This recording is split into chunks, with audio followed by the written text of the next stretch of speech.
तुम्हरे भजन राम को पावें, जन्म जन्म के दुख बिसरावें। अब ये दुख एक जन्म के नहीं है।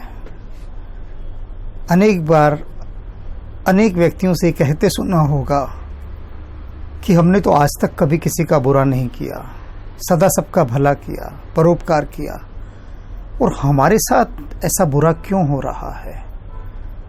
और वे बड़े दावे से इस बात को कहते हैं कि जीवन भर हमने कुछ बुरा नहीं किया। और मैं ये नहीं कह रहा कि वे लोग झूठ बोलते हैं। सच में अनेक लोग ऐसे हैं जो बहुत सीधे साधे, सरल, सच्चे आदमी, ईमानदार, पवित्र, सदा सबका भला चाहने वाले, संवेदनशील, और कितने गुण गिनाऊं मैं। कभी किसी के बारे में कुछ बुरा नहीं सोचा भी नहीं, करना तो दूर की बात है। ऐसे व्यक्ति भी कई बार घोर विपत्तियों में पड़ते देखे गए हैं। तो वे कहते हैं कि हमने क्या किया हमें समझ ही नहीं आ रहा। तो वही समझ ये पंक्तियां देती हैं कि जन्म जन्म के दुख बिसरावे, कि ये दुख एक जन्म के नहीं है, जन्म जन्म के हैं। तुमरे भजन राम को पावे, कि हनुमान जी जो तुम्हारे भजन हैं, भजन क्या, जिस भाव से तुमने भजा, भजन का मतलब होता है भजना, याद करना, स्मरण करना। वो जो सिमरन करना है, वो जो भजना है, उस भजने से ही भजन बना है। तो जिस प्रकार से हनुमान जी तन्मय होकर राम को भजते हैं। अब यहां एक बात समझ लीजिए, क्योंकि व्याख्या हनुमान चालीसा की मैं कर रहा हूं, इसलिए केंद्र बिंदु हनुमान और राम रहेंगे, लेकिन इनके माध्यम से वो प्रतीक अर्थ भी आप समझे। राम अर्थात क्या, परमात्मा, और हनुमान क्या, भक्त, भक्त शिरोमणि। तो कोई यह ना समझे कि यहां तो ये सिर्फ राम की बात की जा रही है, हनुमान की बात की जा रही है, तो इसका मतलब क्या हुआ कि जो हमारे देवी देवता हैं वो किसी काम के नहीं। ऐसी बात नहीं है। ये सारी महान ऊर्जाएं हैं, रूप बदल रहे हैं, ऊर्जा वही है। जब कहते हैं तुमरे भजन राम को पावे, तो आप जिस किसी का भी भजन कर रहे हैं वो राम को पावे, राम को ही पा जाएंगे। अर्पित तो वो राम के चरणों में ही होंगे जाके। आप किसी भी विभाग को आप अपना कर दीजिए, टैक्स दीजिए, वो सारा कहाँ जाएगा? सरकार के पास ही तो जाता है। सरकार एक सागर है, और ये जितने भी विभाग हैं सरकारी, जहां से धन जाता है, वे नदियां हैं, वो जाके अंततः सागर में ही गिरती हैं।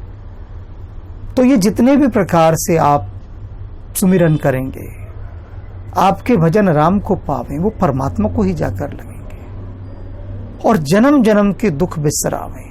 और उससे फिर आपके जो जन्मों जन्मों के दुख हैं, जो पीछे से चले आ रहे हैं, वो मिटते थोड़ी ना है।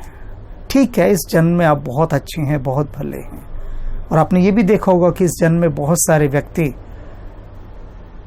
अच्छे नहीं होते, किसी का शुभ नहीं सोचते, दूसरों पर अत्याचार करते हैं, भावनाएं उनकी शुद्ध नहीं होती, और वो देखिए कितने फल फूल रहे होते हैं, कितनी मौज में होते हैं, मस्ती में, खूब पैसा है, सब कुछ है, दिन भर पाप करते हैं, दिन भर झूठ बोलते हैं, चोरी करते हैं, बेईमानी करते हैं, और ऐश्वर्य में जीते हैं।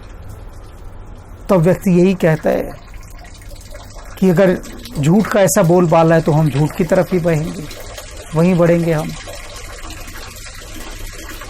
लेकिन ये बात नहीं है।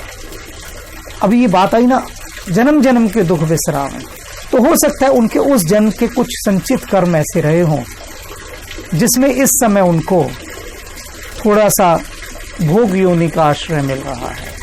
हो सकता है, कोई बात नहीं है। लेकिन यहां पर क्या है कि जितना आप भक्ति मार्ग की ओर बढ़ेंगे, उतना आपके जो जन्मों के दुख हैं वो कटने शुरू हो जाएंगे। ये पक्की बात है, क्योंकि बहुत सारी अज्ञात, अदृश्य ऐसी नकारात्मक शक्तियां होती है, नेगेटिविटी, जिन्हें हम नहीं देख पाते और हम उनको दूर भी नहीं कर सकते। हमारे लिए रिमूव करना उनके लिए बड़ा मुश्किल है। तो उनको रिमूव करने का यही केमिकल है। आपसे पहले कहा था ना, राम रसायन तुमरे पासा, सदा रहो रघुपति के दासा, तुमरे भजन राम को पावे, जन्म जन्म के दुख बिसरावे। तो वो जो आपके भजन हैं, उन भजनों से जो उठी हुई तरंगे हैं, उससे जो ऑरा बनेगा, जो आभा मंडल बनेगा, वो आपकी तरफ बढ़ रहे इस सारे के सारे दुखों को दूर करेगा। मेरे एक मित्र हैं, उन्होंने मुझे बताया कि वो कहते मैं गुरुद्वारे गया था, तो कहते वहाँ के जो हमारे गुरुद्वारे में जिनको हम मानते हैं, हमारे गुरु भाई वहाँ पर वो मिले, तो उन्होंने मुझे कुछ बात कही। मैंने कहा क्या कहा? थोड़े चुप रहे। ईमानदार हैं वो मित्र मेरे, ईमानदारी से बात कह देते हैं अपने। उन्होंने कहा कि उन्होंने मुझसे कहा, सिमरन तो तुम करते नहीं हो और डिमांड्स इतनी सारी रखते हो परमात्मा के आगे। तो ईमानदारी से उन्होंने अपना वक्तव्य दिया। तो मैंने कहा हाँ बिल्कुल, तो ठीक कह रहे हैं, आप सिमरन करते ही कहाँ हैं? आप चाहते हैं बस 2 मिनट की पूजा अर्चना के अंदर परमात्मा आपके सारे बिगड़े काम बना दे, और वो 2 मिनट भी आप बहुत कठिनाई से निकालते हैं। कैसे निकालते हैं ये भी राम जाने। अब वो 2 मिनट निकालना क्या है? वो 2 मिनट भय और लोभ पर केंद्रित है। सिमरन नहीं है उन 2 मिनटों में। उन 2 मिनटों में सिर्फ यही है कि हे भगवान, मेरे एक लिस्ट है, इस लिस्ट के ये सारे दुख दूर कर दे। देख मैंने तेरे लिए 2 मिनट बैठ के तेरी पूजा की है। तो वो उनके गुरु भाई ने ठीक ही कहा है कि सिमरन तो करते हो ना के बराबर, और उम्मीदें रखते हो बेहिसाब। तो वह नहीं, यहां पर सीधी सीधी बात कही है कि तुमरे भजन राम को पावे। तुम हृदय से भजना तो शुरू करो। भजने की भी कला होती है। राम जपो जी ऐसे ऐसे, गुरु प्रहलाद जपयो हर जैसे। जैसे प्रहलाद ने ईश्वर का नाम जपा था, हरि का नाम जपा था। बहुत मुश्किल है वैसे जपना, ये सिर्फ समझाने के लिए कहा गया है, बताने के लिए, क्योंकि ये पराकाष्ठा है, ये क्लाइमैक्स है भजने का, जो प्रहलाद के द्वारा हरि का भजन किया गया है। ये अंतिम अवस्था है। ऐसा भजन तो सिर्फ उस चेतना पर ही जाकर हुआ जा सकता है। लेकिन आम सांसारियों को ये बताने के लिए कि जब सिमरन कर रहे हो तो प्रयास करो ना थोड़ा डूबने का, थोड़ा लीन होने का। तो जब लीन होने का प्रयास करोगे, उससे जो ऊर्जा चक्र सक्रिय होगा, एक्टिवेट होगा, आपका एनर्जी का डायनेमो जो एक्टिवेट होगा, उससे जो लाइट आएगी, जो एनर्जी आएगी, वो आपके जन्म जन्मों के दुख बिसराएगी। इतनी सी बात। तो इस बात को करके देखें, डूबने का प्रयास करें भक्ति में, ईमानदारी के साथ, और फिर इसका प्रभाव देखिए। 2 शब्द ईशान महेश के बारे में।